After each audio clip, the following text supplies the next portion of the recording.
Oke, Assalamualaikum warahmatullahi wabarakatuh. Di video kali ini saya akan menjelaskan mengenai metode rancangan penelitian. Beberapa menyebutnya pendekatan gitu ya. It doesn't matter what term you use. Yang penting ya paham maksudnya apa ya. Video kali ini cukup panjang ya, jadi tolong uh, diperhatikan kalau misalkan tengah-tengah boring gitu, aduh it's too complicated gitu, misalkan berhenti di pause dulu, terus habis gitu ngopi dulu, makan dulu, terus habis itu lanjut ya. Uh, karena panjangnya video ya, jadi kalian bisa bisa bisa bisa beberapa kali dengerinnya gitu ya. Yang pasti tapi saya tetap minta kalian untuk baca bukunya karena uh, yang saya jelaskan meskipun panjang tetapi cukup sangat brief sekali, hanya intisarinya saja. Jadi detailnya seperti apa silahkan dibaca bukunya. Nanti saya juga kasih contoh-contoh artikel dengan berbagai macam jenis pendekatan. Oke, jadi agendanya ini saya akan menjelaskan tentang paradigma, strateginya apa, metodenya apa, dan keterkaitannya seperti apa. Oke, di sini, nah, jadi paradigma penelitian itu apa sih? Paradigma penelitian itu kerangka berpikir. Jadi sebenarnya nggak harus peneliti yang punya paradigma. Siapapun bisa punya paradigma gitu ya. Yang pasti adalah paradigma itu kerangka berpikir kita. Asumsi, curiosity kita, maksudnya keingintahuan kita yang bentuk pertanyaan-pertanyaan kita. Yang akhirnya itu menjadi dasar kita untuk menentukan teknik penelitian. Ya, terus ada beberapa yang menyebutnya adalah model dalam ilmu pengetahuan. Ya, model kerangka berpikir hampir sama. Nah, paradigma itu isinya adalah ontologi, epistemologi, sama metodologi. Jadi metodologi itu ada ketika ontologi dan epistemologi seseorang, kita ngomongnya peneliti, itu sudah terbentuk. Jadi kita memilih metodologi itu ada dasarnya gitu ya. Nah, sekarang ontologi itu apa? Ontologi itu adalah bagaimana kita melihat dunia di sekitar kita. Ada dua kutub ya, ada dua kutub, realis sama nominalis. Ini menurut bukunya Newman juga. Ini Newman 2014. Realis itu apa? Realis itu uh, kita melihat di sekitar kita itu, uh, kerangka berpikirnya adalah semuanya itu harus objektif gitu ya. Semuanya itu harus berdasarkan fakta. Nah, nominalis itu apa? Nominalis, loh, apa itu fakta? Fakta itu bisa juga dengan subjektif gitu. Kayak misalkan uh, persepsi orang terhadap uh, lingkungan sosialnya itu sangat subjektif gitu ya. Jadi seperti itu. Nah, kita berada di yang mana? Yang realis atau nominalis? Nggak harus memilih dua kutub, kita bisa di tengah-tengah. Nah, epistemologi apa? Adalah bagaimana kita mengetahui tentang suatu pengetahuan. Jadi makanya bilangnya creation of knowledge. Jadi cara kita mengetahui akan dunia di sekitar kita itu seperti apa gitu ya.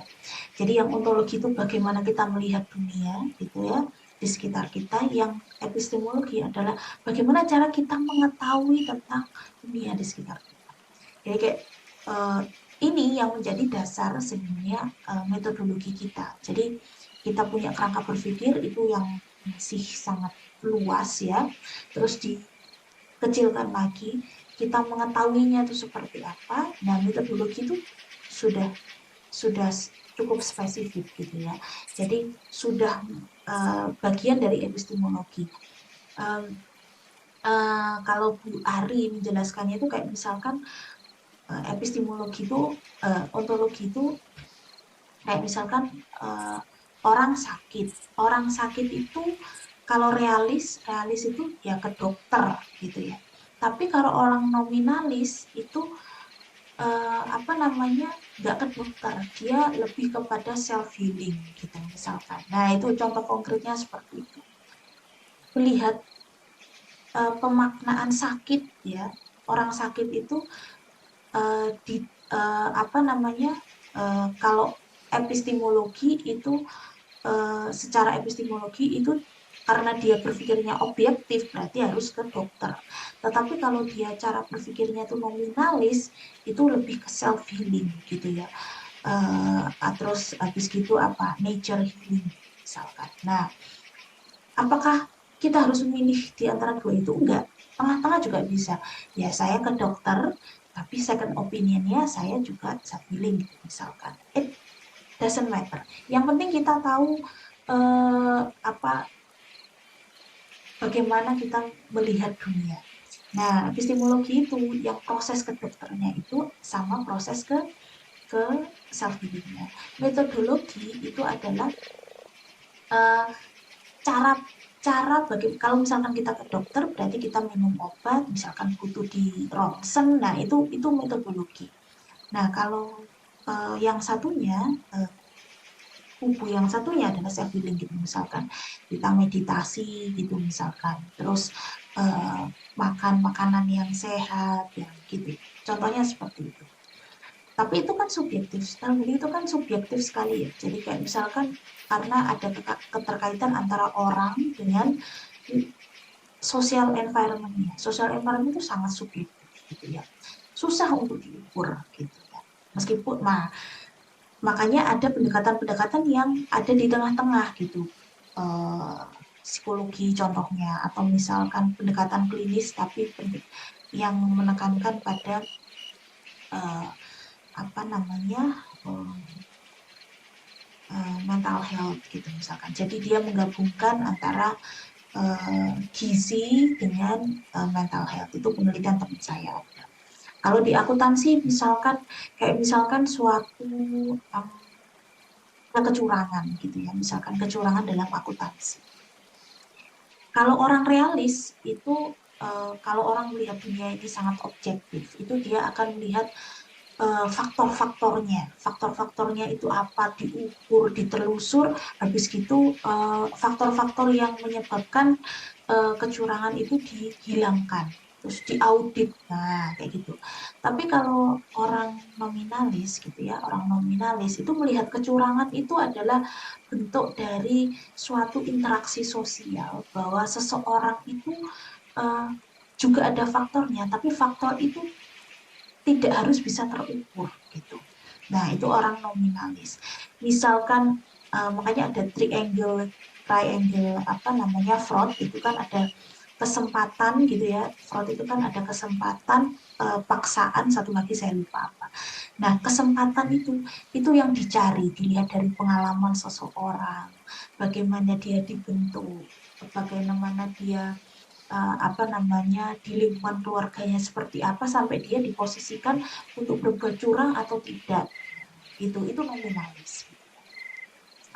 Nah, itu seperti itu. Nah, metodologinya adalah bagaimana kita mengetahui kecurangan itu. Nah, intinya seperti itu. Nah, prosesnya nanti kalau orang objektif, orang realis adalah sangat objektif. Makanya dia pakai kuesioner, eksperimen gitu yang terukur. Nah, orang nominalis enggak. Dia mengamati, dia menginterview. Nah, itu. Jadi memang nominalis itu kadang lebih ke arah kualitatif, kalau realis itu lebih ke arah uh, kuantitatif. Nah, kalau di sini itu ngomongnya positivism gitu ya. Nah, ini contoh-contoh aja. Ontologi seseorang misalkan positivism, dia melihat dunia itu adalah uh, untuk mencari kebenaran gitu, untuk mencari kebenaran tunggal gitu ya. Kebenaran tunggal itu apa? Kebenaran tunggal itu adalah sesuatu yang objektif, faktual, terukur. Nah, intinya gitu. Nah, ini objektif truth out there. Makanya dia epistemologinya adalah pakai deductive reasoning. Jadi dari mulai yang spesifik ke yang luas. Jadi dia melihat satu kasus kecil masalah tertentu kayak tadi kecurangan, dia melihatnya menyebar gitu ya. Jadi melihat faktornya, terus apa pengukurannya, nah gitu. Dunia ini beroperasi berdasarkan hubungan sebab dan akibat. Makanya tadi ketika ada kecurangan gitu, yang dilihat adalah kenapa ada sebab, kenapa orang ini curang, faktor-faktornya apa, bagaimana ini bisa diukur. Jadi kecurangan itu dilihat dari eh, apa nanti hasilnya itu adalah bahwa faktor A, B, C itu adalah suatu kebenaran terhadap bentuk kecurangan ini. Gitu. Itu menurut orang positivism, gitu ya. Nah, metodologinya apa? Metodologinya pakai kuantitatif, bisa nanti saya jelaskan ada survei, eksperimen dan sebagainya. Terus dia itu lebih kepada generalizability karena didaktif jadi suatu yang spesifik kecurangan terus di general bahwa ketika sudah ditemukan kecurangan itu sebabnya apa, nah digeneralkan kecurangan itu ini loh sebabnya gitu. Uh, Digeneralkan itu satu mewakili banyak gitu ya, satu mewakili banyak, makanya metodologinya adalah kalau bisa data sampelnya apa yang dikumpulkan adalah banyak orang. Jadi misalkan pelaku kecurangan dari eh, apa semua sektor. Nah, jadi semakin banyak sampelnya, semakin bisa mewakili faktor-faktor yang nanti dianggap sebagai kebenaran itu dan mewakili keseluruhan dari sektor. Nah, goal research-nya adalah menjelaskan fenomena. Jadi faktor A mempengaruhi B, faktor A, B, C mempengaruhi D. Nah, gitu. Itu makanya prosesnya adalah lebih kepada kuantitatif ya, metodologinya. Nah, saya jelaskan dulu yang konstruksionisme ya. Konstruksionisme ini sama dengan interpretivism, interpretif ya, jadi lebih ke nggak melihat sesuatu yang objektif truth, uh, subjektif ya. Jadi intinya ya dunia ini subjektif gitu. Dunia ini tuh subjektif, terbentuk dari interpretasi banyak orang gitu ya. Orang dengan lingkungan sosialnya. Nah, dunia itu terbentuk berdasarkan bagaimana orang itu mentally constructed. Jadi bagaimana orang itu mengoperasikan uh, dia berpikir, terus apa namanya emosinya dia seperti apa gitu kan. Itu jadi lebih ke melihat personalnya ya, individual orang. Terus uh, tujuannya epistemologinya, bagaimana dia mengetahui tentang dunia itu adalah uh, tujuannya adalah memahami bagaimana orang itu memberikan makna terhadap suatu konteks tertentu. Ya, bagaimana orang itu memberikan makna terhadap konteks tertentu. Contohnya tadi kayak misalkan kecurangan. Kecurangan, akuntan itu melihat kecurangan itu seperti apa sih? Akuntan itu memaknai kecurangan itu seperti apa? Nah, seperti itu. Metodologinya menginvestigasi apa yang terjadi, apa yang ada di pikiran orang gitu ya. Bagaimana orang itu membentuk uh, pengetahuan tentang kecurangan. Akuntan A misalkan melihat itu sebagai dia menyampaikan tentang keilmuannya gitu kan, bahwa akuntan itu kecurangan itu ya berarti tidak melaksanakan standar-standar prosedur dan etika audit gitu misalkan. Akuntan A memaknai itu, akuntan B memaknai bahwa uh, ini lebih dari sekedar etika dan ini lebih dari sekedar pelaksanaan etika standar audit, tetapi lebih kepada uh, bagaimana seseorang itu memaknai suatu kesempatan yang ada di depan mata, atau misalkan normalitas kegiatan di sekitarnya. Jadi kayak misalkan lawang di orang di sekitarnya itu biasa kok curang, ya berarti akuntan sendiri meskipun ada etika, standar dan sebagainya, akhirnya dia menormalisasi kecurangan itu. Jadi dia memaknainya berbeda dari akuntan yang satunya. Nah, intinya itu. Jadi bagaimana dia memaknai suatu konteks tertentu. Nah, makanya orientasinya adalah kontekstual. Jadi uniqueness gitu ya. Uniqueness dari suatu isu yang diangkat. Jadi bukan generalizability. Jadi ketika akuntan A memanai itu adalah sebagai ketidakpatuhan suatu pelaksanaan standar dan sebagainya, bukan berarti itu semua akuntan seperti itu, enggak gitu. Kan ada yang lain gitu ya, ada yang lain yang memaknai kecurangan itu adalah bentuk dari interaksi seseorang dalam lingkungan sekitar, menganggap bahwa kecurangan itu suatu hal yang lumrah gitu misalkan, atau misalkan dia memang misalkan proses pendidikannya itu melihat kecurangan itu ya it happens anyway gitu ya, jadi dia akhirnya memaknainya berbeda dari akuntan yang A yang menganggap bahwa kecurangan itu, yang memaknai kecurangan itu adalah ketidakpatuhan atas suatu prosedur. Nah, jadi sangat kompleks gitu ya. Melihat manusia berpikir, manusia memaknai. Jadi tadi bagaimana uh, pemikiran nalar orang itu bekerja. Nah, critical realism itu di tengah-tengah antara positivism dan constructionism. Kalau positif itu sangat kotak-kotakan gitu ya. Nah, kalau constructionism itu bebas gitu ya, karena interpretif gitu ya. Semua bisa memaknai itu gitu. Semua bisa memaknai suatu konteks tersebut. Critical realism berusaha untuk menjadi di tengah-tengahnya. Meminimalisasi positivism, keterbatasan positivism dan meminimalisasi keterbatasan konstruksionisme. Jadi dia adalah bahwa orang itu pada dasarnya ya secara ontologi dulu bagaimana dia melihat dunia. Orang itu bekerja dari dua sisi, dari dirinya. Nah, ini kan dari dirinya ya. Dari dirinya memaknai di sekitarnya. Nah, kalau yang di sini itu apa namanya? Eksternal. Jadi orang itu tidak punya kuasa atas dirinya gitu. Jadi di sini tuh seperti itu, positivisme. Makanya apa ya? Truth itu adalah bebas dari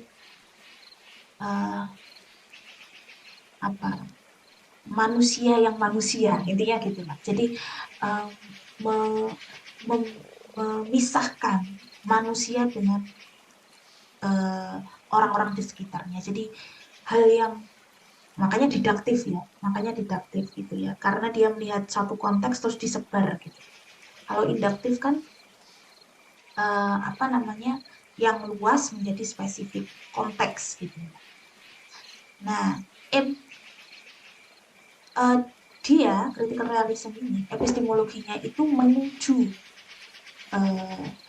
kebenaran ya, menuju kebenaran yang objektif gitu.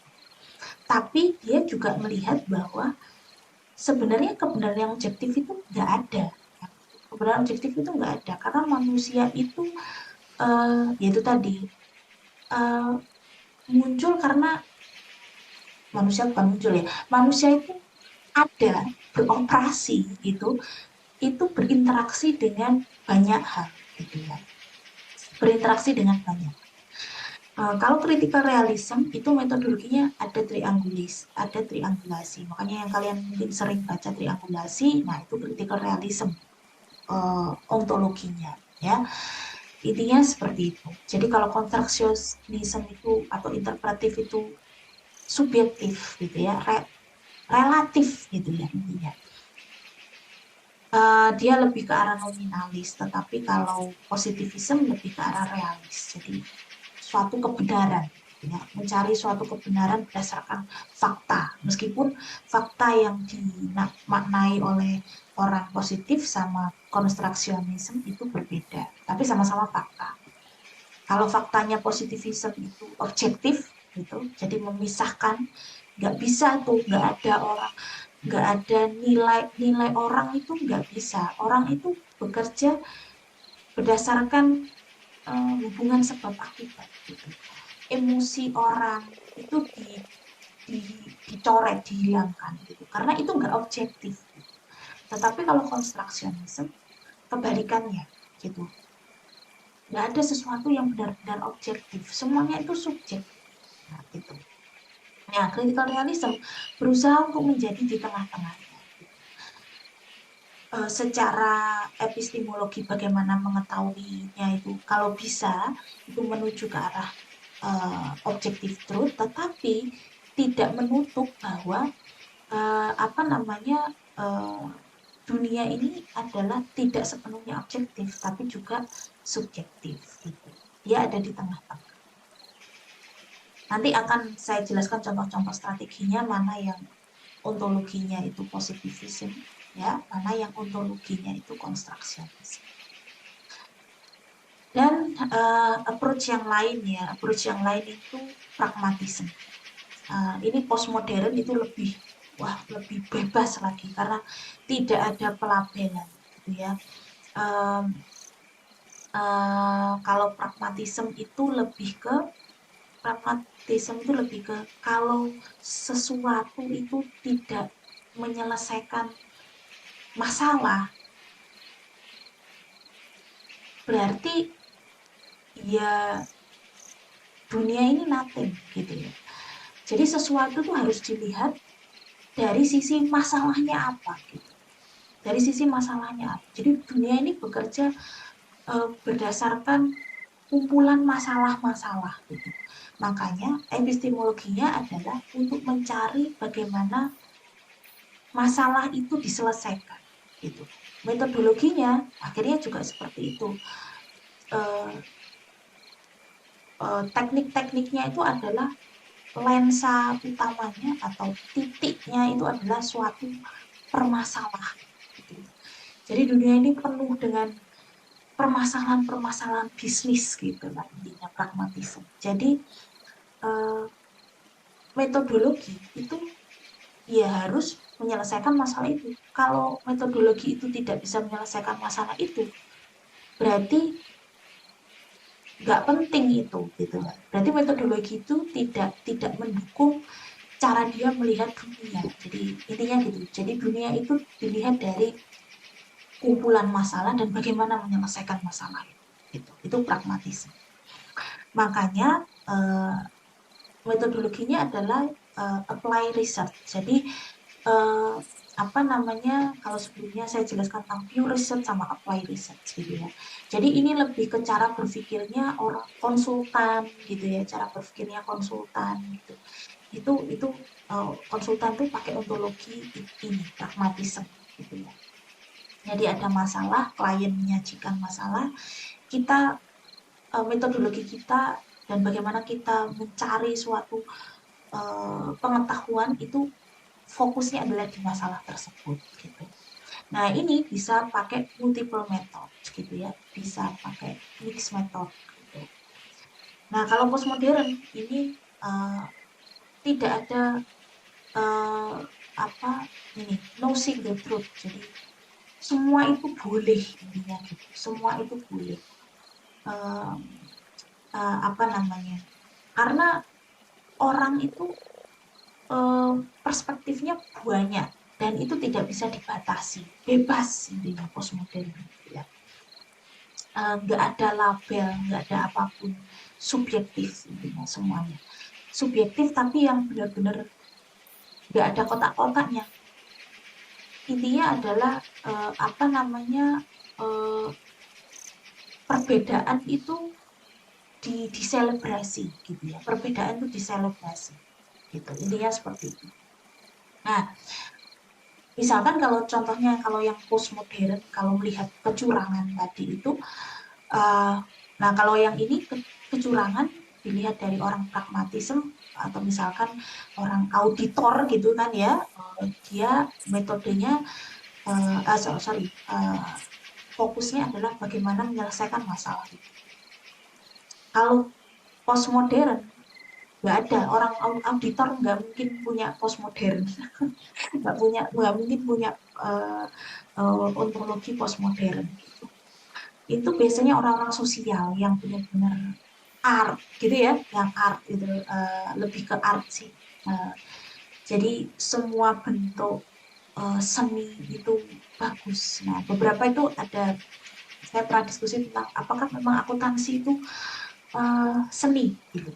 Kenapa kok bisa akuntansi seni? Dan karena apapun standar dan proses standar-standar yang dipakai tetap karena orang itu manusia ya, manusia. Jadi dia ada aja proses engineeringnya gitu, engineeringnya. Jadi proses bagaimana dia uh, memilih suatu metode yang itu nanti meningkatkan labanya. Boleh nggak? Boleh gitu. Kan subjektif gitu ya, subjektif boleh aja. Cuman agak susah diterapkan di akuntansi itu karena kalau akuntansi kan sudah terbiasa terhadap standar-standar tertentu. Nah, postmodern itu lebih ke me, me, me, menghapus semua standar itu, menghapus semua standar itu. Jadi lebih ke mempertanyakan kenapa harus ada standar itu, kenapa aku nggak boleh milih metode ini, kenapa kok metode ini yang harus sebaiknya diterapkan pada sektor tertentu, kenapa harus ada akuntansi sosial gitu. Yang namanya perusahaan kan laba sebanyak-banyaknya kan nggak apa-apa, kenapa harus ada pertanggungjawaban sosial. Nah, kayak gitu-gitu. Jadi di sini itu uh, menembus hierarki power dan suatu kontrol intinya gitu. Nah, ini sumber-sumber yang hari ini saya pakai. Nah, ini yang dipakai di uh, Saunders ya. Jadi paradigma penelitian itu sekali lagi yang sering dipakai di penelitian skripsi itu kan case study kalau kalau kualitatif. Kalau kuantitatif survei terus longitudinal, jadi berapa tahun penelitiannya. Nah, tapi hari ini saya coba akan beberapa jelaskan yang lain, naratif, grounded etnografi, etnometodologi, karena itu sudah mulai masuk ke ranah penelitian akuntansi dan penting. Penting kenapa? Karena ya itu tadi. Karena akuntansi itu tidak sekedar laporan keuangan. Di balik laporan keuangan itu banyak sekali hal yang bisa diungkap, gitu ya.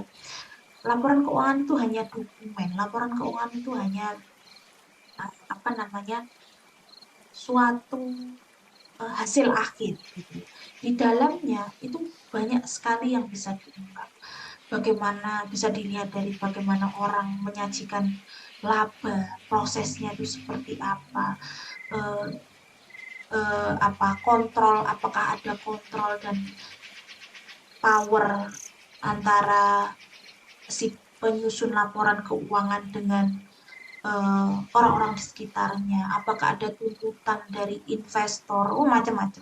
Jadi laba yang tertulis atau laporan keuangan yang diungkapkan itu hanya bentuk akhirnya saja. Banyak sekali hal yang diungkap. Selama ada manusia yang terlibat di situ, akan banyak sekali hal yang bisa diungkap. Nah, seperti itu. Ya ini ya, jadi ini yang tadi saya sampaikan. Jadi kerangka berpikirnya itu adalah yang di luar, terus semakin spesifik, spesifik, spesifik, spesifik gitu ya. Nah, di sini ini namanya metode data collection dan data analisisnya itu namanya sudah metode. Oh, sorry, di sini ini sudah metode. Ya, di sini ini metode, di sini ini metodologi. Oke, nah sekarang uh, saya jelaskan yang mainstream, kuantitatif sama kualitatif ya. Meskipun ada mix method, cuman nanti saya jelaskan dikit di salah satu contohnya. Nah, perbedaan dasarnya untuk karakteristik dua pendekatan ini itu kalau kuantitatif itu si peneliti itu independen, jadi dia terpisah dari apa yang diteliti. Jadi nggak boleh, karena dia melihat dunia itu objektif. Jadi kalau dia masuk ke dalam apa yang diteliti itu jadinya subjektif nanti hasilnya. Gitu. Makanya dia menjauhkan diri terhadap uh, konteks studi yang dia teliti. Terus, nah kalau kualitatif itu dia menjadi bagian dari apa yang diteliti. Gitu. Jadi uh, dia masuk ke dalam konteks yang diteliti. Contohnya tadi kayak misalkan gampangannya aja lah, kita interview. Kita interview itu kan berarti kita berinteraksi dengan orang gitu ya. Jadi nggak mungkin kita akan susah kita memisahkan diri kecuali interviewnya adalah interview yang structural gitu. Jadi kayak misalkan lebih ke survei tetapi langsung gitu ya. Itu contohnya. Nah, kalau yang kedua nama ininya adalah responden, kalau ini informan atau partisipan ya. Terus yang ini eh, didesain untuk melihat hubungan antar variabel ya, melihat hubungan antar variabel. Jadi examine itu apa ya bahasa Indonesia? Apa ya guys, examine. Ya itulah ya. Nah, kalau yang ini uh, untuk melihat apa bagaimana partisipan itu memaknai sesuatu atau bagaimana memaknai sesuatu dan bagaimana partisipan itu terhubung dengan sekitarnya gitu ya. Hubungan apa saja, atribut-atributnya itu apa saja. Nah, kalau yang di sini biasanya probability sampling karena dia melihat tujuannya yang tadi positivism adalah melihat generalisasi. Jadi semakin banyak semakin semakin me, semakin merepresentasikan kebenaran gitu ya, objektivitas itu. Nah, kalau yang ini uh, non probability, jadi tapi bisa proposif ya, tapi bisa proposif. Jadi non probability sampling. Kalau yang ini metodenya adalah detail sekali, structural, sistematis gitu, urut gitu ya. Tapi kalau yang ini nggak ada standarnya gitu ya. Uh, Standarnya cuma satu, pertanyaan penelitian. Gitu ya. Standarnya cuma satu, pertanyaan penelitian. Jadi bagaimana metodologi dipilih, metode itu uh, nggak ada standarnya, bisa saling terkait satu pilihan dengan yang lain. Uh, Bentuknya kalau kuantitatif tentu saja apa karena dikelolanya dengan statistik atau dan ya number ya akhirnya ya, dan ada standar-standar penyampaian datanya. Nah kalau di sini nggak ada standarnya gitu ya, nggak ada standarnya, tetapi kalau berarti bebas dong, enggak. Nah, makanya itu ada contoh-contoh kualitatif itu apa? Uh, uh, apa metodologinya itu apa saja kualitatif gitu. Yang itu nanti yang menjadi uh, kerangka. Jadi biar nggak kemana-mana gitu ya. Makanya ada kerangka-kerangkanya itu. Tapi tetap balik lagi. Uh, Pertanyaan penelitian itu yang menjadi uh, dasar kita untuk memilih apapun kajian pustaka, metodologi, bagaimana kita membahas tentang hasil penelitian itu uh, kembali lagi ke pertanyaan penelitian dan tujuan penelitian. Terus analisanya dia pakai statistical, diagram, dan sebagainya. Kalau ini lebih ke conceptualization, nggak harus conceptualization, tapi deskriptif juga bisa, kualitatif itu ya. Resulting meaning and derived from numbers. Jadi interpretasi terhadap angka gitu ya. Makanya di penelitian tentang rasio saham dan sebagainya itu kan bagaimana kita melihat angka-angka, tapi tetap batasannya ya di angka itu gitu ya. Makanya ada rasio, rasio itu ada definisi operasionalnya gitu kan yang di pertemuan sebelumnya, terbat dibatasi terhadap itu. Nah kalau ini itu uh, macam-macam gitu ya, bisa tidak hanya dari angka tetapi juga uh, hasil interview, terus habis gitu gambar, terus habis gitu bisa interaksi gitu ya antar partisipan. Makanya di fokus group itu sebenarnya bukan hanya transkripsi dari pembicaraan, tetapi kita lihat interaksinya mereka seperti apa gitu ya. Terus ini yang dari bukunya Cooper. Kalau yang tadi di Sekarang, ini di Cooper.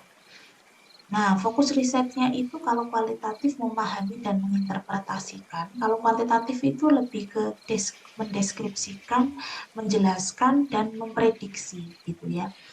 Uh, jadi dari angka itu apa, yang dideskripsikan dari angka itu apa.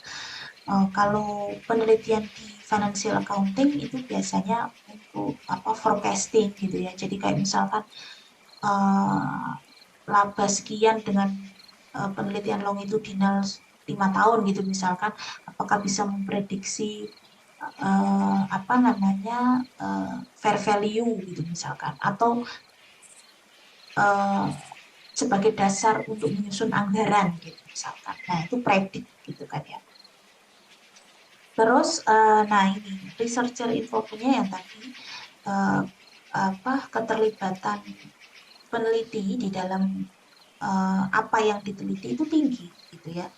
Kadang dia bisa menjadi bagian dari partisipan itu sendiri gitu.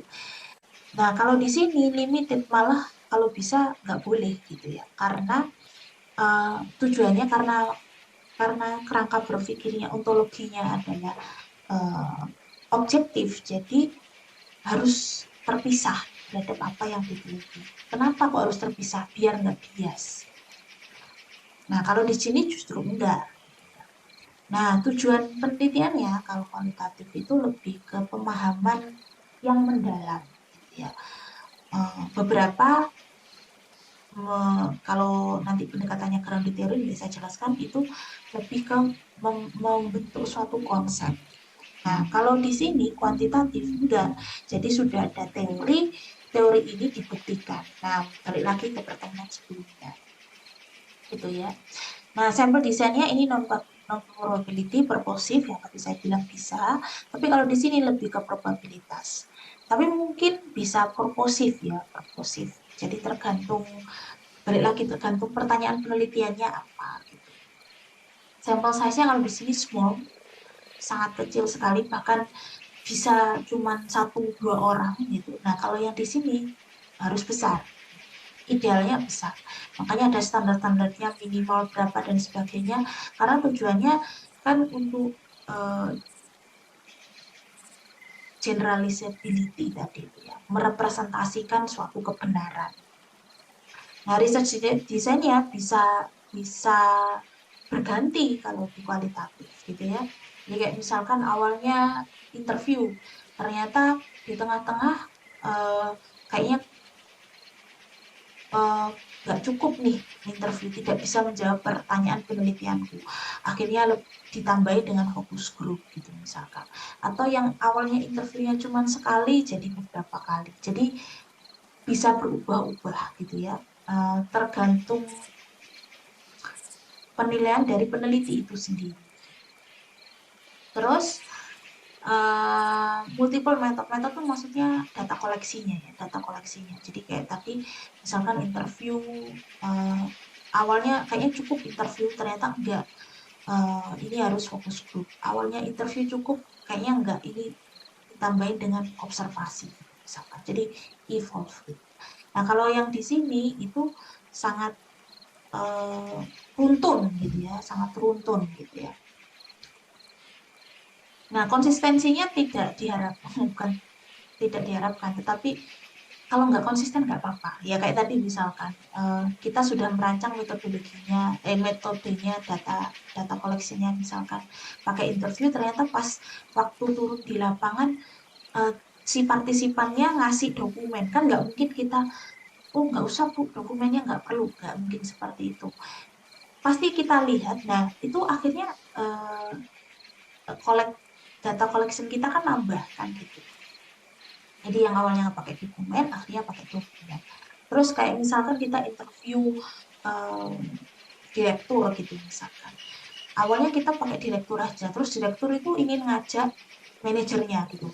Akhirnya yang awalnya cuma interview, jadi fokus group discussion. Jadi nggak apa-apa, itu tidak terbatas untuk itu, terus tengah-tengah kita saat interview terus, oh nggak perlu Bu, nggak usah gitu ya. Jangan dibatasi, biarkan partisipan itu mengeksplor proses penelitian gitu ya.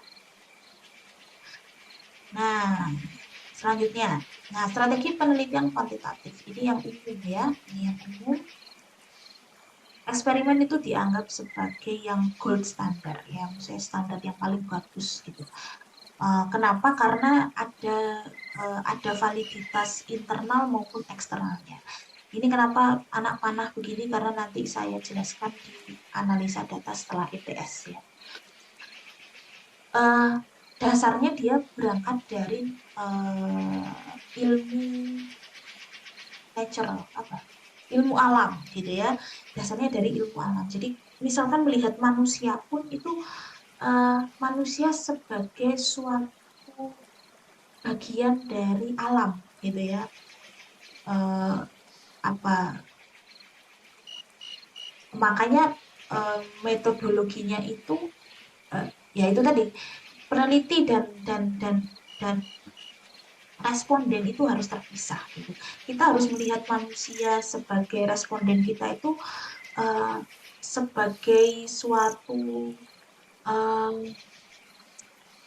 fenomena alam intinya gitu ya. Makanya di penelitian kuantitatif ini um, untuk yang eksperimen itu dipakai biasanya untuk yang psikologi gitu ya, atau digabung psikologi dengan akuntansi gitu. Jadi ada yang namanya nah ini kan yang tadi saya bilang psikologi, social science, terus tapi tetap ada uh, hipotesisnya gitu. Jadi kayak misalkan tadi kecurangan gitu misalkan, kecurangan terhadap proses pelaporan keuangan gitu misalkan, kecurangan terhadap proses pelaporan keuangan itu uh, dilihat, sudah ada, misalkan sudah ada konsep sebelumnya bahwa kecurangan itu biasanya faktornya A, B, C gitu. Nah, di eksperimen ini si responden ini diposisikan di situasi A, B, C tersebut gitu. Terus dilihat perilakunya seperti apa, terus habis gitu bagaimana dia berinteraksi itu dilihat, tetapi dilihatnya dari jauh gitu. Kita tidak melihat orang itu, kita tidak melihat um, persepsi orang tersebut gitu misalkan, atau misalkan persepsinya, misalkan kita melihat persepsinya pun adalah setelah kita kasih intervensi kontrol terhadap situasi yang responden itu hadapi. Jadi kayak misalkan uh, res, misalkan uh, apa apa ya ya misalkan kita pengen tahu sebenarnya faktor dari 3 faktor tadi gitu, mana sih yang paling menjadi dasar orang itu berbuat curang gitu. Jadi kita kumpulkan akun, kita punya misalkan, nah eksperimen tuh kayak misalkan minimal 50 gitu ya, 50 akuntan. Kita lihat nih uh, pertama uh, di lingkungan naturalnya dia seperti apa. Oh, dia bekerja A, B, C, D, E gitu misalkan. Terus habis itu kita kasih intervensi, kita kasih variabel kontrol. Misalkan kita kasih tiba-tiba kita kasih memo memo kosong gitu misalkan, atau cek kosong kita taruh di mejanya. Nah, bagaimana dia bereaksi tentang itu? Kita observasi. Gitu. Nah, itu ada kontrol-kontrol di situ. Jadi eksperimen itu makanya disebut yang paling bagus karena sangat sangat kompleks, bukan kompleks ya, sangat menuju kebenaran truthnya menurut positivism itu uh, paling standar standar yang diimplementasikan paling nggak bias. Nah, ini paling nggak bias, paling objektif gitu menurut uh, positivism ya. Nah, makanya tadi ada contohnya adalah kontrol variabel. Kontrol variabelnya bisa macam-macam. Jadi kayak misalkan bisa dikasih kayak uh, dia dikasih kasus terus uh, dia di akuntan-akuntan tersebut dikasih kasus tentang kecurangan-kecurangan gitu misalkan. Terus dia diberi note bagaimana dia merefleksikan itu dan sebagainya. Itu bisa aja gitu ya. Nah, intinya seperti itu. Nah, ini pertanyaannya lebih kepada what, how, and why. Jadi kayak contohnya tadi kayak misalkan uh, dari teorinya itu, dari konsepnya itu yang mempengaruhi kecurangan itu ada 3 gitu. Nah, kita pengen tahu mana yang paling berpengaruh. Tapi ya nggak sederhana itu sih biasanya nggak hanya 3, itu banyak. Kita pengen tahu mana gitu ya. Atau misalkan how-nya gitu ya. Kayak misalkan tadi perilakunya dia ketika diposisikan pada suatu situasi tertentu itu seperti apa. Nah, nah seperti itulah. Nah, kalau survei itu juga sama deductive reasoning. Jadi dari yang luas ke spesifik gitu ya. Deskriptif, eksploratory, tapi juga bisa eksploratory. Pertanyaannya adalah 5H 1H kecuali yang Y. 5W ini seharusnya, sorry. 5W 1H kecuali yang kenapa gitu ya, itu survei. Macam-macam, kayak misalkan ini survei umum ya, jadi kita tidak melihat hubungan antar variabel. Kalau kuesioner enggak sih, ini juga bisa melihat hubungan antar variabel sih, tetapi gimana ya, kita tidak bisa menjelaskan kenapanya, intinya gitu. Kita tidak bisa menjelaskan kenapanya. Kita mungkin bisa menjelaskan bagaimana, tetapi kita sudah tentukan variabel-variabel tentang bagaimana, kayak tadi faktor-faktornya itu apa gitu ya. Tapi kita tidak bisa menjelaskan kenapa faktor A itu berpengaruh terhadap B, itu tidak bisa menjelaskan. Kita hanya bisa melihat patternnya atau flow-nya saja. Oh, A berpengaruh kepada B itu uh, melewati proses ini gitu. Makanya di sini biasanya akan kalau di pertemuan sebelumnya itu dimasukkan variabel mediasi, moderasi dan sebagainya gitu ya. Terus generalizability tetap ya, karena dua ini tuh lebih ke positivism ya. Terus meskipun observasi, tapi observasinya di struktural. Jadi kita dihitung kayak misalkan survei plus apa gitu, misalkan kayak contohnya dia dikasih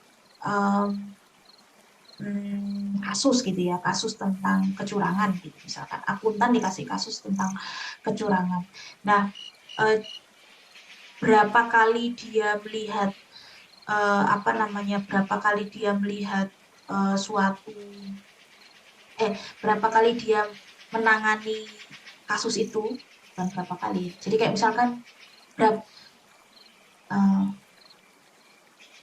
berapa kali dia ngeklik tentang kasus itu gitu misalkan. Terus habis gitu apa saja poin-poin dari konten kasus itu yang diklik. Nah, ini saya berkepikiran nih. Nah, itu juga bisa. Itu observasi. Tapi semuanya itu numerical gitu ya. Semuanya harus ada ukurannya gitu. Jadi kayak misalkan ya itu tadi eh, jumlah eh, akuntan mempelajari kasus di eh, apa web tertentu gitu misalkan berapa kali dia ngeklik konten apa saja yang dia ngeklik. Nah itu bisa digabung nih dengan big data analysis juga.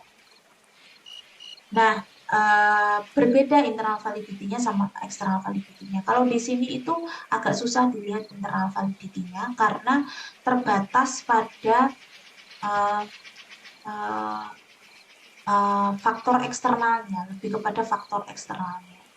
Nggak bisa melihat internal sebenarnya ya. Makanya agak susah ketika survei itu ingin melihat emosi, itu agak susah ya. Cuman, nah ini saya juga bingung, kenapa kok banyak survei tentang emosi. Emosi apa bisa ya dilihat dari survei kan nggak bisa gitu. Kayak senang, sedih itu nggak bisa pakai scoring sebenarnya gitu.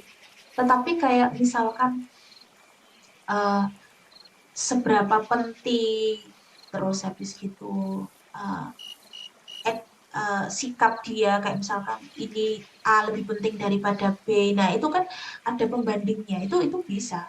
Tapi kalau menurut saya kalau ketika melihat saya senang ketika itu saya rasa kurang pas untuk diteliti dengan uh, metodologi kuantitatif. Makanya lebih baik ke kualitatif gitu. Kalau kita pengen tahu uh, persepsi orang benar-benar yang bagaimana orang itu bekerja, yang tadi konstruksionisme, bagaimana uh, orang itu berpikir dan akhirnya ngefek ke emosinya.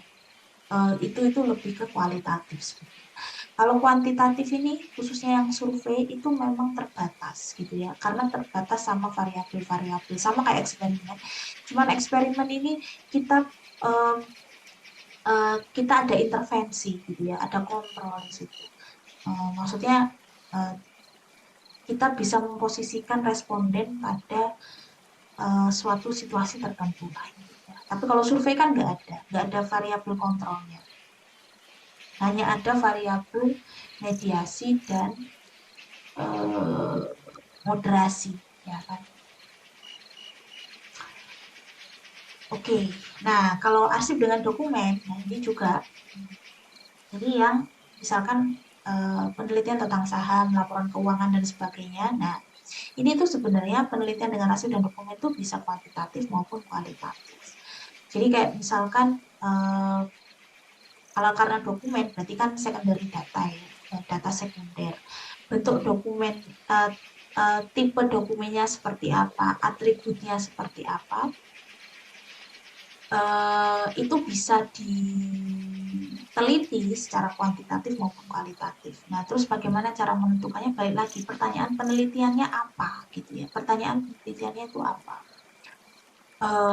Analis atau bisa kayak misalkan menganalisa atau menganalisa kembali, tapi sekali lagi tujuan penelitiannya beda. Misalkan uh, laporan keuangan uh, saat krisis ekonomi global, misalkan.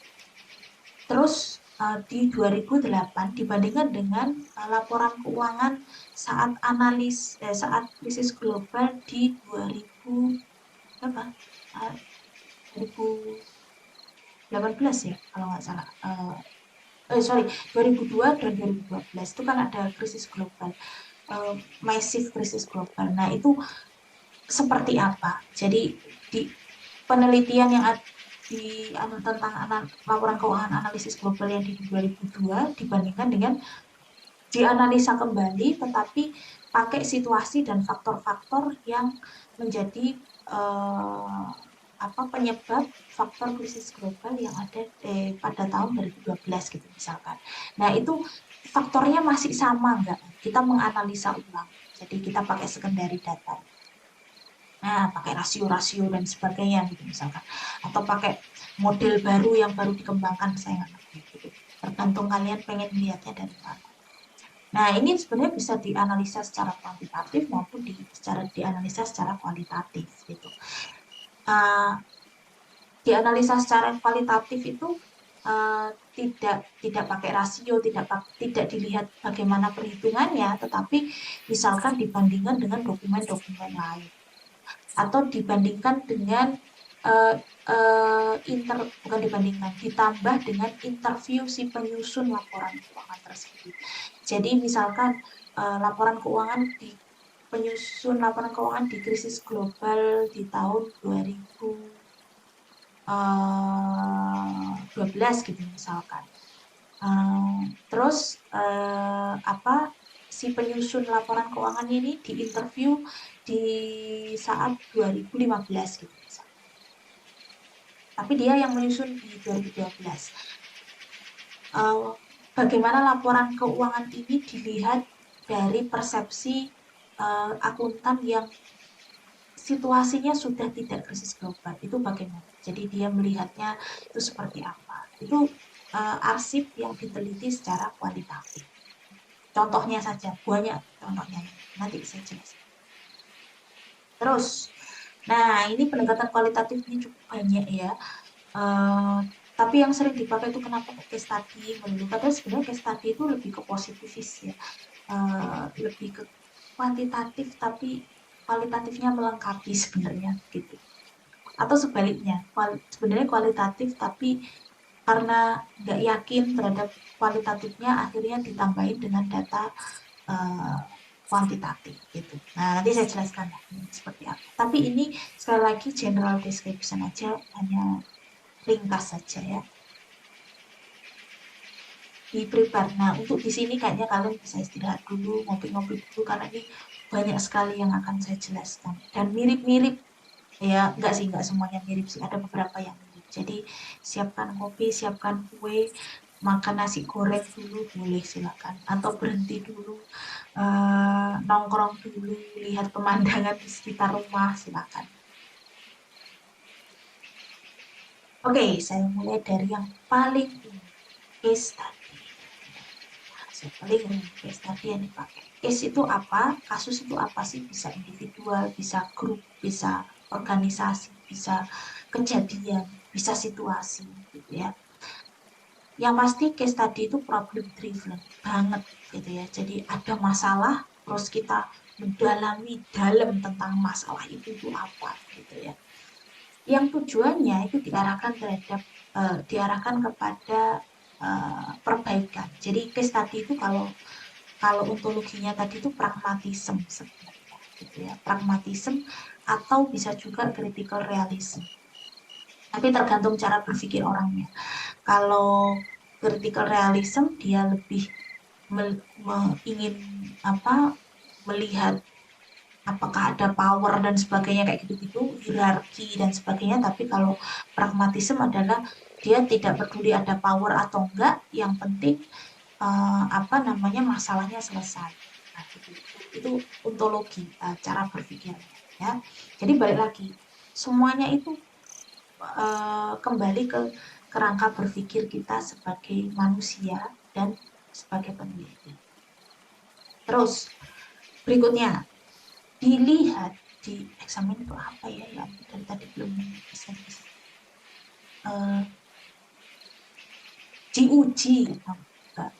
diuji dari berbagai macam sisi. Makanya ada yang menyebutnya riset mendalam gitu. Jadi tidak hanya dari makanya dia metodenya beberapa ya. Jadi tidak hanya interview tapi biasanya juga interview, dokumentasi, observasi. Seringnya pakai triangulasi gitu ya kalau case study di sini. Ini paling pas itu sebenarnya untuk metodologi mix method ya. Jadi gabungan kuantitatif dan kualitatif. Cuman di skripsi kita itu kadang dipakainya hanya di kualitatif gitu.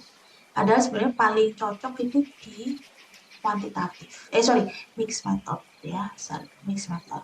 Pertanyaan penelitiannya apa? Pertanyaan penelitiannya ini arahnya ke sini ya, cara belajarnya ya.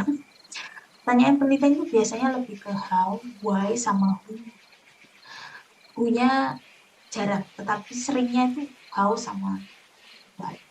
Jadi bagaimana? Bagaimana misalkan apa?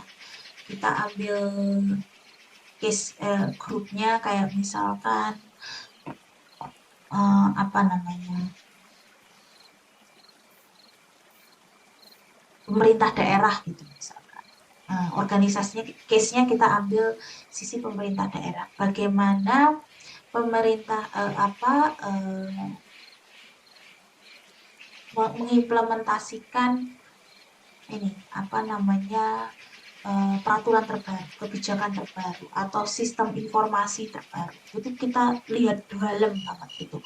Kita lihat prosedurnya, dokumen-dokumen prosedur, ada nggak flowchartnya. Kita lihat siapa yang menyusun flowchart tersebut, siapa yang menggunakan flowchart tersebut, bagaimana dia menggunakannya. Terus kita observasi dia saat mengimplementasikan sistem terbaru itu seperti apa, atau misalkan kebijakan terbaru kita observasi bagaimana sih dia menyusunnya, dia interaksi dengan fungsi-fungsi lain itu seperti apa. Nah itu terus, atau kita pengen tahu why-nya, kayak misalkan ada kebijakan baru, ada sistem baru, kenapa kok tingkat tingkat penerapannya itu rendah. Nah kita pengen tahu, kita telusuri dalam, itu contohnya. Nah, apa sih bedanya case study dengan yang lain? Nah, ini dibedakan dengan yang positivis karena ya tadi, karena ini tuh tengah-tengah pragmatis sama di tengah-tengah antara positivis sama konstruksionisme ya. Meskipun beberapa ada yang bilang ini tuh juga konstruksionisme kok gitu. Tapi ya sekali lagi mana yang Anda pilih gitu ya. Yang penting ada referensinya. Nah, kalau case tadi itu kan tadi yang saya bilang how and why, tetapi dia tidak ada variabel kontrolnya. Kalau eksperimen ada variabel kontrolnya atau ada intervensi yang mempengaruhi atau tidak mempengaruhi perilaku gitu ya. Kalau ini fokusnya rata-rata semuanya di ini, yang ini nggak usah lah ya.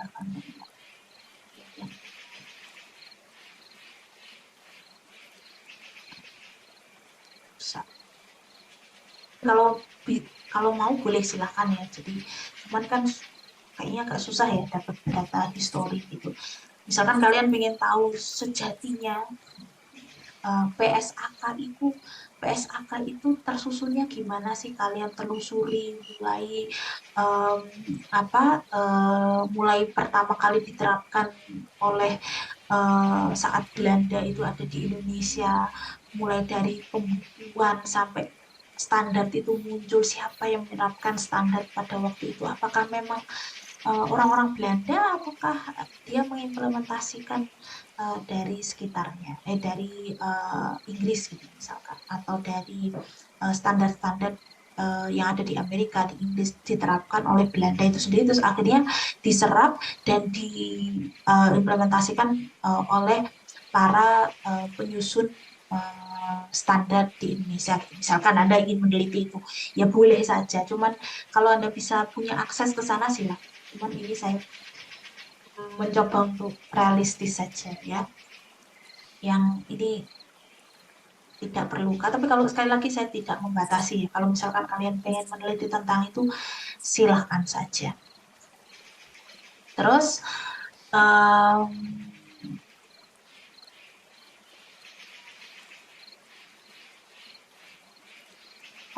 should I?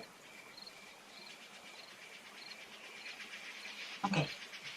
Nah, terus yang ini yang biasa kalian mungkin dengar, yaitu studi archival, secondary data itu ya, data sekunder, laporan keuangan, bla bla bla dan sebagainya. Nah, ini lebih baik sih contemporary ya, event-event contemporary. Jangan sampai yang lawas-lawas, kecuali ada isu baru yang ternyata itu berkaitan dengan isu lama gitu misalkan. Nah, itu silakan saja. Tidak ada variabel kontrolnya, tentu saja di sini tidak ada variabel kontrolnya, jadi tidak ada variabel yang mengintervensi di situ gitu ya. Begitu juga dengan case study. Case study itu tidak ada variabel kontrolnya. Sebenarnya lebih ke deskriptif ya case study itu, karena dia ingin melihat apa namanya masalah terus ingin memperbaiki gitu. Jadi improvementnya itu misalkan uh, hasil hasil dari analisanya itu kan tujuannya kan untuk memperbaiki bagaimana masalah itu tidak terjadi lagi dan sebagainya. Nah itu apa namanya lebih ke uh, menjelaskan gitu ya, lebih ke menjelaskan. Nah, terus, nah ini beberapa ilustrasi kasus gitu. Bisa dari sisi individualnya, bisa dari profesi, small groups ini misalkan profesi akuntan, profesi apa apapun lah ya, silakan auditor gitu, internal auditor silakan. Atau misalkan satu satu unit departemen dalam organisasi silakan. Gitu. Atau organisasi atau suatu project gitu, misalkan apa ada bencana gitu misalkan ada bencana terus ada yayasan tertentu yang khusus ditunjuk untuk menangani keuangan bencana tersebut. Nah, itu kan project, boleh kalian telusuri di situ. Terus atau komunitas itu juga bisa atau relationship misalkan akuntan tapi misalkan ya itu tadi akuntan sekaligus auditor, apakah integritasnya sama? Nah, itu bisa. Terus decision proses penyusunan, proses pengambilan keputusan, nah itu bisa. Atau apa partnership itu juga bisa. Silakan apa saja. Nah, sekarang coba refleksi dan praktekkan. Ini selalu ya.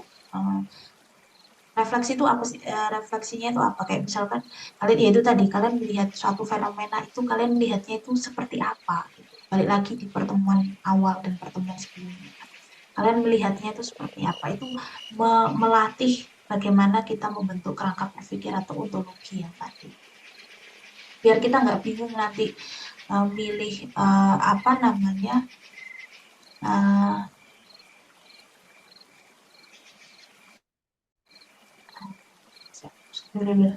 nah, biar kalian nggak bingung milih metodologinya itu apa.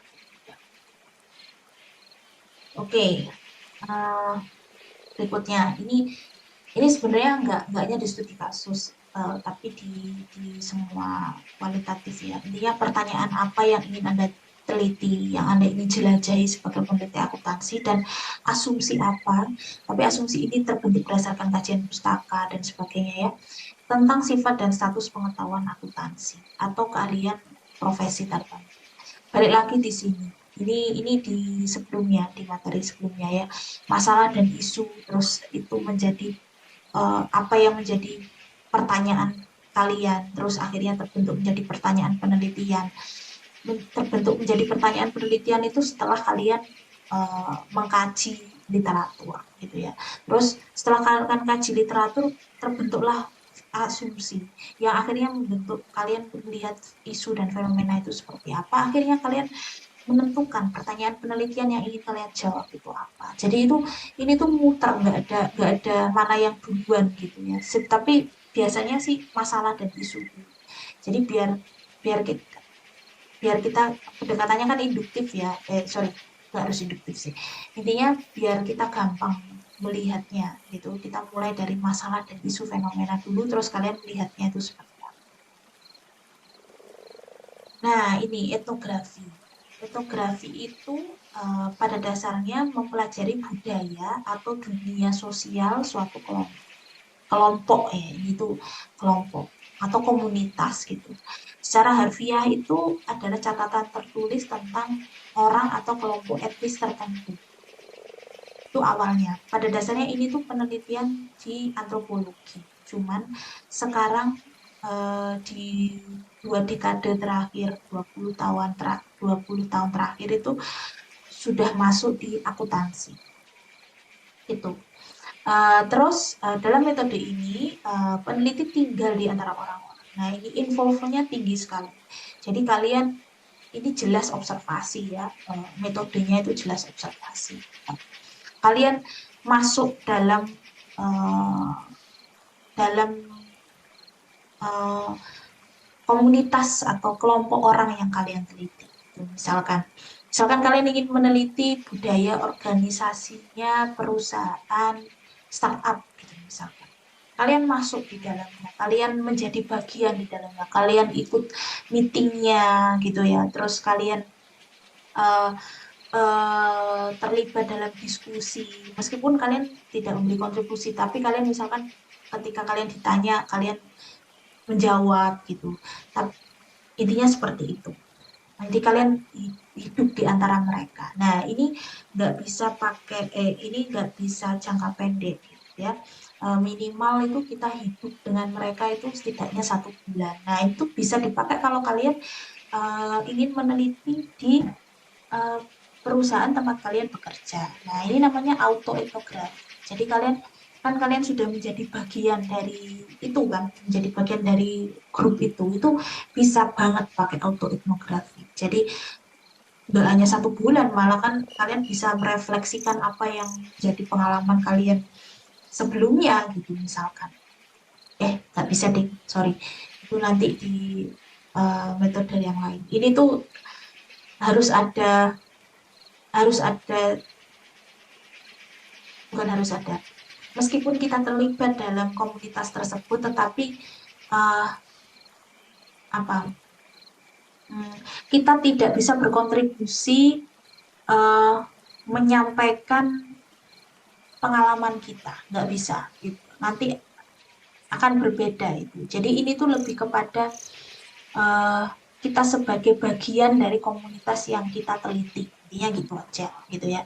Tetapi kita tidak bisa menyampaikan persepsi kita, persepsi kita nggak boleh masuk ya, persepsi kita nggak boleh masuk. Tapi kita hanya bagian dari situ, bagian dari komunitas itu bisa autoetnografi namanya. Itu. Jadi kalian meneliti budaya dari komunitas kalian sendiri, gitu ya. Organisasi kalian sendiri bisa. Nah, tentang kepercayaan ini yang bisa diteliti, poin-poinnya adalah bisa kepercayaan, perilaku, interaksi, bahasa, ritual, peristiwa di kehidupan bersama si subjek penelitian atau partisipan ya, partisipan.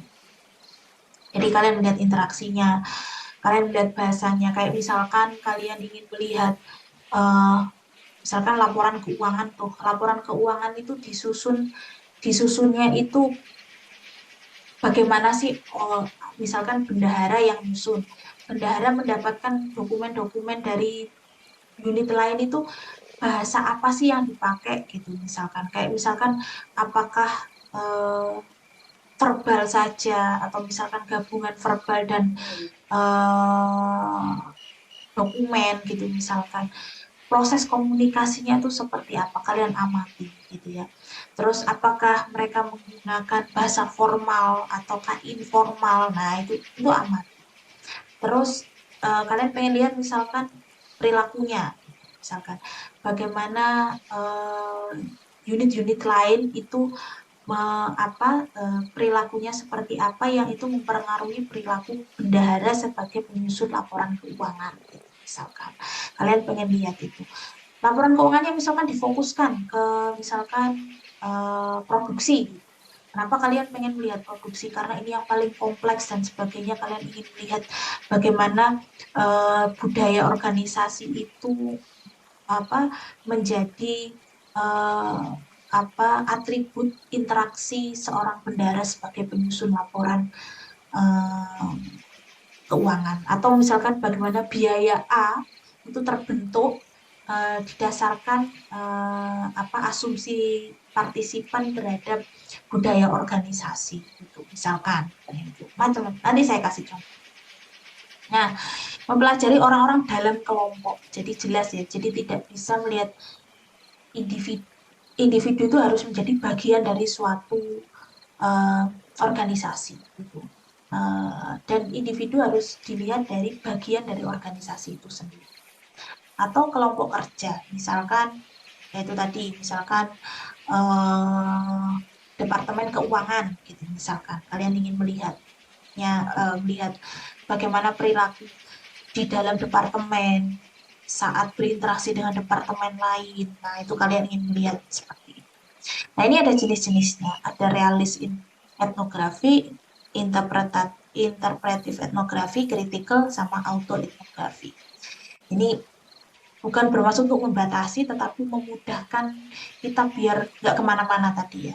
Kalau realis itu pure kalian mengamati, kalian mendeskripsikan, terus habis itu kalian analisa dengan teori yang ada. Jadi kayak misalkan interaksinya itu didasarkan pada apa gitu misalkan. Itu pure, kalian mendeskripsikan apa yang kalian lihat, apa yang kalian observasi. Realis, deskriptif. Nah, kalau interpretif etnografi di sini itu eh, apa namanya partisipan itu memberikan eh, kalian tidak hanya melihat apa namanya kalian tidak hanya melihat perilakunya, tetapi bagaimana eh, apa kalian sebagai peneliti memaknai perilaku tersebut. Nah, ini keterkaitan peneliti kita bisa berkontribusi terhadap penelitian kita, tetapi setelah proses observasi itu selesai, itu interpretatif. Jadi kita melihat, kita memberikan interpretasi dari apa yang kita amati. Kalau realis itu ya sudah apa yang ada itu saono-onoe dijelaskan dengan misalkan tentang laporan keuangan. Laporan keuangan itu disusun, oh ternyata laporan keuangan itu cuma disusunnya seadanya gitu misalkan. Datanya nggak lengkap, sudah. Kenapa kok datanya nggak lengkap ya? Karena interaksi antar antar kalian kalian amati bahwa ternyata tidak ada kerjasama antar departemen gitu. Jelaskan seadanya.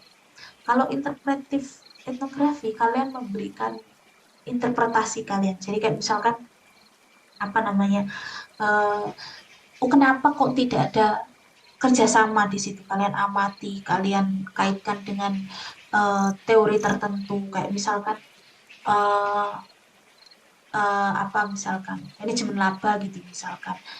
Yang paling interaksinya paling tinggi itu ternyata cuma dari penyusun laporan keuangan sama direktur sudah. Yang lain itu cuma formalitas gitu, misalkan seperti itu. Nah, kalian memaknai itu, gitu ya. Kalian memaknai itu dari, tapi data ada dulu, terus habis gitu kalian maknai. Kalau critical ethnography ini kalian lebih melihat uh, adakah uh, apa power yang tersembunyi, kayak misalkan um, apa misalkan kekuatan dari direktur terhadap uh, manajer gitu misalkan. Bagaimana take control direktur terhadap manajer. Padahal ini tugasnya manajer, tapi direktur sangat ngontrol sekali proses pengerjaan manajer gitu, manajer keuangan. Akhirnya manajer keuangan tidak punya kuasa untuk menyusun laporan keuangan yang sesuai dengan standar tertentu gitu misalkan. Nah, itu kalian lihat, kalian amati perilakunya, interaksinya, kalian lihat gitu ya. Nah, itu kritikal. Jadi, apakah ada power yang dominan di sana, ataukah hierarki itu ternyata sangat penting sekali karena kalian, menurut kalian, kalau critical ethnography itu ontologinya ke critical realism sebenarnya. Jadi gabungan antara enggak juga sih, bisa juga konstruktif. Tapi ingin menguak itu, menguak ketidakadilan, menguak power yang dominan, menguak kalian tidak setuju tentang adanya hierarki. Hierarki di perusahaan itu seharusnya rata gitu ya, luas, bukan seharusnya horizontal gitu ya, bukan vertikal gitu. Nah, kalian melihatnya seperti itu. Nah, itu boleh. Atau autoetnografi yang tadi saya jelaskan, kalian mengamati komunitas kalian sendiri, itu bisa. Nah, selanjutnya, peneliti etnografi akuntansi dapat didorong untuk berpikir secara refleksif. Refleksi itu maksudnya, yaitu tadi berkali-kali kita me, me- mengembalikan ke asumsi kita. Asumsi kita sebelum mulai penelitian, saat sedang proses penelitian, saat setelah data itu terkumpul mungkin berubah gitu. Nah, itu yang sering-sering direfleksikan. Awal itu saya mengasumsikan seperti ini. Kajian teorinya kalian mengumpulkan seperti ini. Terus datanya muncul. Ternyata sama sekali tidak, teori yang ada itu tidak menjelaskan tentang data ini. Itu berkali-kali merefleksikan refleksi itu yaitu tadi berbicara dengan diri gitu ya, dan menghadapi infrastruktur konseptual mereka. Jadi itu tadi konsep yang terbentuk dari asumsi, terus kalian menggunakan konsep tertentu, terus kalian merefleksikan lagi, oh ternyata konsep ini tuh nggak, yang ada itu sekarang ternyata tidak menjelaskan tidak menjelaskan data yang saya teliti, tidak menjelaskan konteks yang saya teliti, misalkan. Nah, balik lagi, asumsi peneliti yang terbentuk berdasarkan kajian pustaka dan cara pandang itu diposisikan untuk mengetahui apa. Nah, kalau correlate relation itu biasanya ke critical ethnography. Tapi kalau pemaknaan deskriptif itu biasanya ke interpretif dan auto etnografi gitu ya. Bagaimana konsep dan teori itu terbentuk dan dimanai, pemaknaan deskriptif itu realis etnografi. Tapi kalau bagaimana konsep itu terbentuk dan dimanai itu biasanya interpretif sama autoetnografi. Ya, jadi ininya beda-beda. Uh, jadi makanya cara pandang kita, asumsi kita itu akan sangat mempengaruhi bagaimana kita memilih metodologi dan metode. Peneliti etnografi di lapangan dapat memfasilitasi praktek akuntansi yang lebih demokratif dan partisipatif dan bahkan emansipatoris. Contohnya yang tadi, kalian ingin melihat bahwa fungsikan bendahara itu sebagai uh, sesuai dengan kompetensinya. Fungsikan itu seadanya. Nah, kalian ingin melihatnya seperti itu. Biar bendahara itu tidak terbatas pada titipan instruksi. Nah, misalkan kalian seperti itu. Jadi, biarkan bendahara itu mengekspor apa namanya kompetensinya gitu misalkan gitu. Nah, macam-macam lah intinya. Nah, ini ya balik lagi. Teori yang umum dipakai sebagai dasar pemikiran penelitian etnografi. Sebenarnya nggak hanya etnografi sih, tapi di penelitian kualitatif yang lainnya. Itu aktor network teori, ada capital teori, sama power teori by Foucault. Atau teori-teori yang lain. Tapi yang sering dipakai itu aktor network teori. Jadi bagaimana orang dan dokumen itu berinteraksi. Yang tadi contohnya kayak saya tadi jelaskan ya. Jadi orang itu menyusun laporan keuangan itu interaksi sosialnya itu seperti apa sih? Nah, itu aktor network teori atau capital teori. Capital teori itu lebih ke jadi capital teori, aduh ini kalau saya jelaskan panjang ya. Intinya itulah ya, capital teori silakan. Atau power teori itu kalau kalian pengen meneliti yang kualitatif yang beneran biasanya umumnya social science teori itu dipakai. Jadi accounting konsep yang kita biasa tahu itu nggak bisa berdiri sendiri gitu. Makanya apa di Indonesia itu sebenarnya menjadi pertanyaan kita waktu saya kuliah uh, waktu di UGM waktu itu adalah dosen saya sebenarnya accounting itu ilmu sosial bukan sih gitu. Nah intinya karena tidak bisa lepas dari ilmu sosial. Kenapa kok tidak bisa lepas dari ilmu sosial? Karena accounting konsep lawang yang nyusun manusia gitu kan.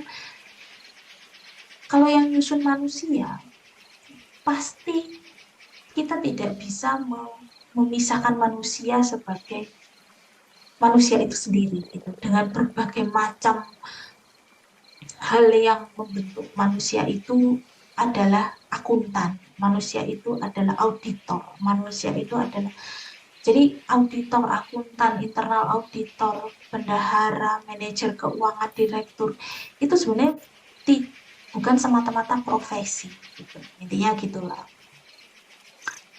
Nah, kesuksesan penelitian, ini sebenarnya nggak hanya penelitian etnografi, itu balik lagi pertanyaan dan tujuan penelitian.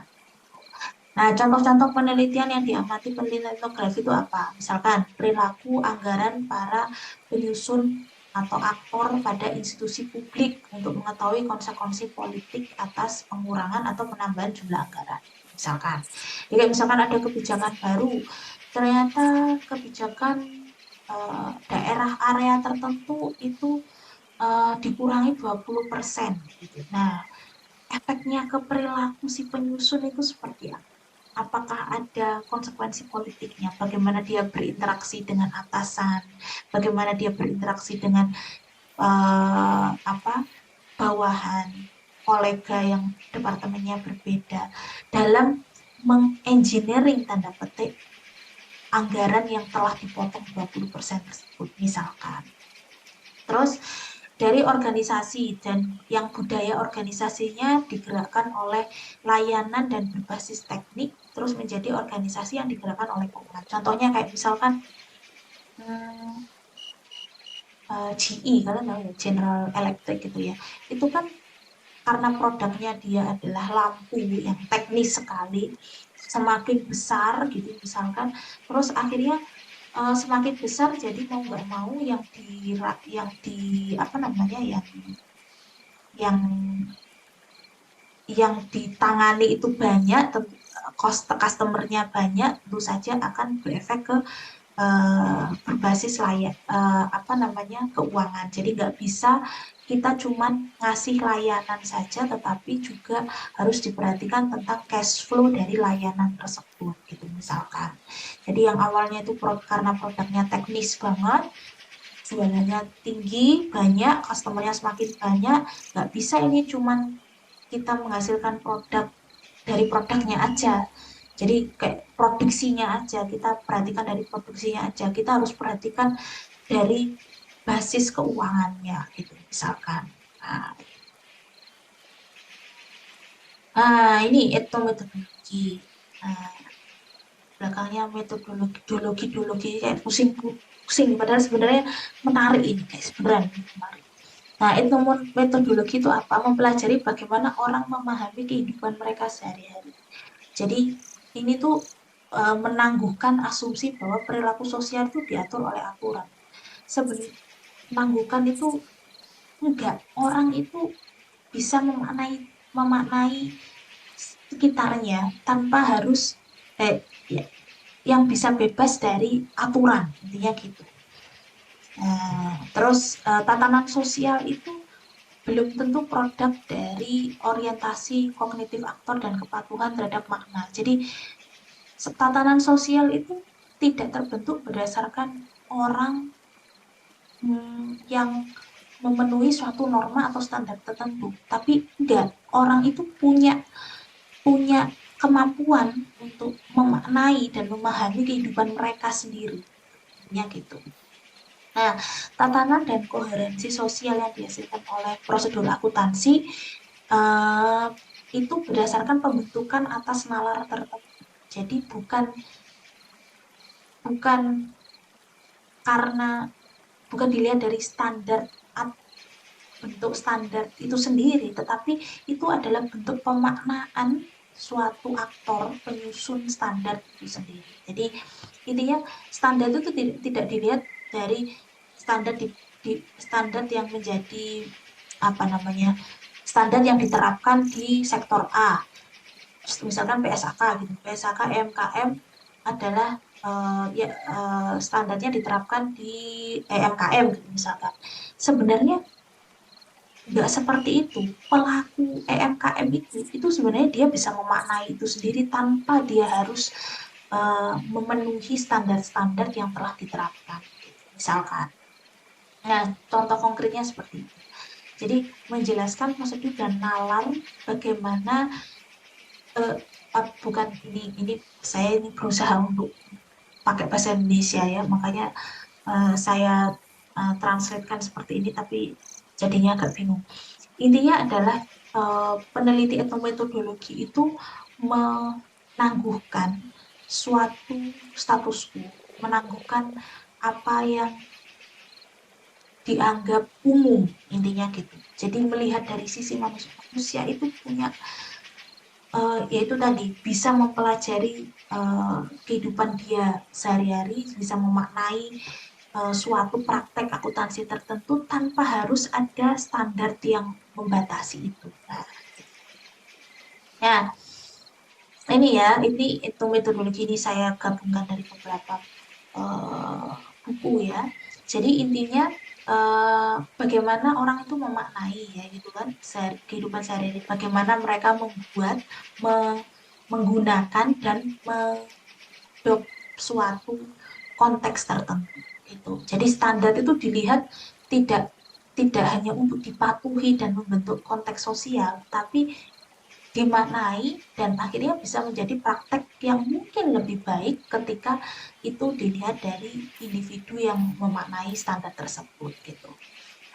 Um, Mengidentifikasi taken for granted assumption gitu. Jadi kayak misalkan PS di Indonesia yang dipakai apa PSAK ya sudah kita tidak meneliti bagaimana PSAK itu metodologi tidak meneliti bagaimana PSAK itu diterapkan tidak gitu. Bagaimana PSAK itu dipatuhi tidak. Tetapi bagaimana seorang akuntan lihat suatu PSAK tersebut dan apa merespon terhadap uh, kehidupan dia sehari-hari sebagai akuntan, misalkan akuntan itu juga sebagai pengambil keputusan gitu, padahal sebenarnya akuntan itu mungkin tidak difungsikan sebagai pengambil keputusan, tetapi akuntan tersebut menjadi pengambil keputusan juga, jadi dia menelusuri gitu ya. Contoh-contoh isu yang diamati peneliti etnometodologi, contohnya adalah aspek akuntansi apa sajakah yang lebih dekat terhadap realitas kehidupan sosial. Nah, gitu ya. Jadi terus bagaimana praktik dan penilaian audit dipengaruhi oleh emosi. Nah, kayak gitu. Nah, ini ya teman, ini lebih cocok daripada penelitian kuantitatif tentang emosi gitu ya. Jadi seperti itu. Realitas kehidupan akuntan itu bagaimana dia melihat melaksanakan tugasnya sebagai penyusun laporan keuangan yang harus terpatri terhadap PSAK itu dia memaknainya seperti apa gitu. Terus emosinya dia itu sebagai seperti apa audit gitu misalkan emosinya dia itu sebagai apa ketika uh, dia harus memenuhi standar tertentu, tapi sebenarnya ada poin-poin yang lain yang sebenarnya tidak terfasilitasi oleh standar tertentu, tapi apa namanya audit ini harus menghilangkan faktor tersebut, gitu. Misalkan, gini ya contoh-contohnya, emosi apa sih yang ada dari seorang auditor ketika melaksanakan proses auditnya? Nah itu ya. Jadi di etnometodologi itu biasanya terkait sama suatu profesi tertentu. Orang yang memegang profesi tertentu. Kalau akuntansi ya akuntan, internal auditor. Nah, sekarang apa ini? Fenomenologi. Fenomenologi ini saya rangkum gini aja ya, ini yang hasil saya bikin mind mapping. Jadi ini lebih ke pengalaman orang memaknai sesuatu berdasarkan pengalamannya gitu ya. Terus makanya basicnya adalah experience ya, pengalaman gitu. Lebih ke what and how, bagaimana partisipan itu melihat suatu fenomena, bisa objek, event, apapun itu. Namanya aja fenomenologi ya. Nah, contohnya adalah pengalaman akuntan yang membentuk persepsi terhadap etika profesi. Jadi eh, bagaimana dia sebagai akuntan itu uh, mempelajari tentang etika sampai dia mengimplementasikan tentang etika profesi tersebut. Loh, kok di sini guys, sorry. Oke. Ini ada hermeneutik, ada vis kok nggak masuk ke ininya ya. Nanti saya kasih lah bagian yang lengkapnya. Jadi kalau hermeneutik itu bagaimana apa seseorang terhadap lingkungannya itu menjadi satu gitu ya. Jadi kayak pengalaman akuntan membentuk persepsi terhadap etika. Jadi akuntan dan lingkungan di sekitarnya yaitu etika, profesi dan sebagainya itu menjadi satu. Itu ini pada dasarnya itu tuh lebih ke deskriptif ya, ke deskriptif. Terus pengalaman work life balance auditor terhadap proses pelaksanaan audit ini juga hermeneutik. Hermeneutik itu apa namanya orang dengan lingkungan sekitarnya itu menjadi satu. Nah, kalau yang psikologi uh, apa ini ya? Bentar, saya lupa. Hmm,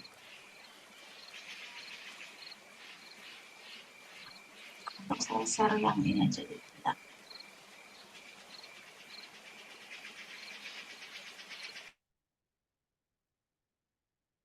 Hmm,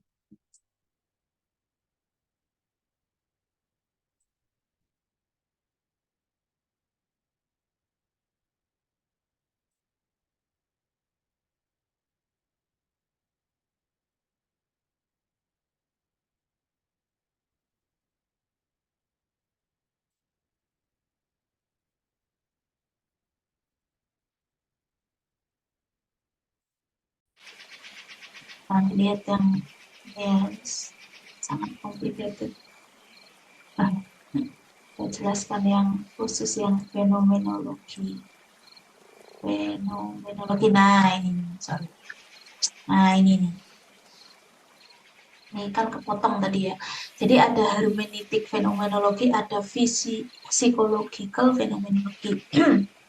Kalau hermeneutik fenomenologi itu orang dan lingkungan sekitarnya itu menjadi satu. Jadi bentuk dari interpretasi individual terhadap lingkungan sekitarnya. Tapi kalau psychological fenomenologi itu mencari pemaknaan. Jadi akhirnya orang itu bagaimana orang itu punya intuisi tertentu. Makanya psychological gitu ya. Sekarang saya kembalikan ke sini ya. Oke. Ini contoh-contohnya. Kalau psychological fenomenologi itu ke pengalaman akuntan yang membentuk persepsi identitas. Jadi bagaimana dia akhirnya membentuk suatu intuisi identitas pengalaman akuntannya terhadap di lingkungan profesinya. Terus apa ini yang bawah saya nggak bisa baca. Nah itu ya nanti kalian bisa lihat. Nah kalau yang naratif inquiry ini penelitian saya pakai metode ini itu lebih ke storytelling. Storytellingnya tuh bisa pengalaman, bisa macam-macam ya. Jadi ini memaknai pengalamannya tuh lebih banyak bisa bisa pemikiran, emosi, ide, situasi, contoh-contoh. Nah, tapi bentuknya tuh storytelling. Jadi uh, apa ya bercerita gitu ya. Makanya naratif inquiry itu kadang kalau uh, partisipannya cuma satu, jadinya life story, jadinya biographical gitu ya. Nah, yang penting itu di sini ada yang di naratif inquiry itu adalah di sini. Dimensinya itu ada waktu, ruang, dan lingkungan sosial. Jadi ketika dia bercerita, kalau bercerita tentu saja ada awal mula, tengah-tengah, terus habis gitu akhir ceritanya seperti apa, ya gitu ya. Itu maksudnya waktu, ruang, uh, um, apa pengalamannya dia, experience-nya dia itu diposisikan uh, di lingkungan sosial, sorry bukan, uh, di saat apa gitu ya, di saat apa gitu ya. Nah, lingkungan sosial tuh lebih ke interaksi dia terhadap sekitarnya, terhadap orang-orang di sekitarnya, terhadap norma di sekitarnya. Kalau ruang itu lebih ke tempat, sorry, ruang itu lebih ke tempat, spesifik tempatnya itu seperti apa. Itu. Kalau misalkan akuntan ya spesifikan bagaimana storytelling pengalaman akuntan di misalkan apa misalkan sebagai anggota eh, ik- ikatan akuntan ikatan akuntan Indonesia gitu misalkan, atau sebagai eh, akuntan yang juga eh, diposisikan di organisasi eh, non eh, apa NGO gitu misalkan. Nah, itu juga bisa apa perusahaan, maaf ya ini sudah ngobrol banyak puasa jadi agak ngelayang. Intinya di perusahaan publik gitu misalkan, atau perusahaan non laba gitu misalkan. Nah, itu ruang dispesifikan seperti itu. Jadi ini ontologinya ya, dia itu dilihat bisa dibangun secara berbeda. Makanya metodologi ini itu ditujukan untuk proses perubahan sebenarnya. Dan yang membentuk konstruksi, yang mengkonstruksi uh, knowledge ini itu adalah apa namanya partisipan dan juga reviewernya, penelitinya. Jadi peneliti sangat terlibat berkontribusi terhadap proses storytelling ini juga. Gitu. Nah, contoh isu yang diamati penelitian ini, misalkan cerita akuntan sebagai pengambil keputusan pada praktek akuntansi manajemen di perusahaan tertentu. Jadi dia menceritakan pengalaman dia pertama kali diterima, masuk dalam industri tersebut, atau bahkan sebelum masuk industri tersebut mungkin industrinya berbeda, terus dia sekarang posisinya seperti apa, prosesnya seperti apa, itu diceritakan gitu ya.